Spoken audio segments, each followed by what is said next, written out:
सियारे सहरात में जा घिड़ी वसंदे मी हलो तो पुछूं सोहणी जाकर जाने नीह जंहिंखे रातो ॾींहुं महिराई मन में जी। तो मां हिन वक्त मौजूद आया भिटाई जी इश्किया दास्तान जी अमर किरदार सोहणी जी मज़ार ते, जिते शहदादपुर सिंधी अदबी संगत पारां एक अलविदाई प्रोग्राम रखियो वियो आहे 2020 जे अलविदाई सूरज के अलविदा चवण जे लाइ।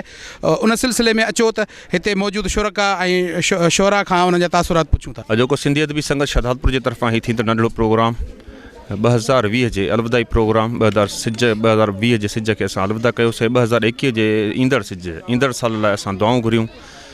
नंढड़ो मुशाइरो थियो, मुख़्तलिफ़ दोस्त शरीक थिया, पंहिंजूं तकलीफ़ूं पेश कयूं। लतीफ़ जी अमर सूर में हिकु सुहिणी ते असां गोलनि जी भेटा पेश कई, रस्म चादर जेका चादर चाढ़ीसीं ऐं मुख़्तलिफ़ दोस्त शिरकत कई। नओं साल ईंदो नए साल वांगे मगर दर्द साॻियो हुयो हाल वांगे।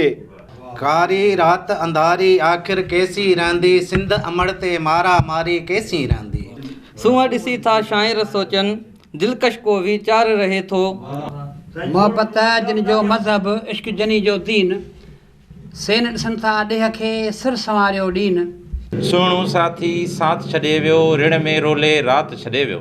राही मंगसी काथे आहे चुप चुप हूंदी लुछंदी हूंदी। शहदादपुर अदबी संगत शाख के माना ये जो शानदार प्रोग्राम जो अरेंज किया है उनसां संगत पे जस लाने उन अलावा सज के अलविदा है जेका रस्म है वह ते जारी है। साल जो आख़िरी ॾियारो अॼु 31 डिसंबर जंहिंजी शाम मल्हाए रहिया आहियूं ऐं उमेद था कयूं त नओं साल जेको ईंदो उहो खोड़ सारियूं ख़ुशियूं खणी ईंदो। अॼु जेको आख़िरी सूरज आहे 2020 जो असीं उनखे अलविदा करण ते पहुता आहियूं त 2020 असांखे छा ॾिनो छा वरितो उहो सभिनी ख़बर आहे। पर हाणे असीं नए सिज जी ऐं नए साल जी आजा कयूं था। हिननि जो 2021 जे नए सिज सां तमामु घणी उम्मीदूं ऐं अज़्म वाबस्ता आहिनि। कैमरामैन अली नवाज़ सरेवाल सां गॾु सैयद कुर्बान अली शाह, अवामी आवाज़ TV शहदादपुर। विज़िट कयो अवामी आवाज़ मीडिया ग्रुप जी वेबसाइट awamiawaz.pk।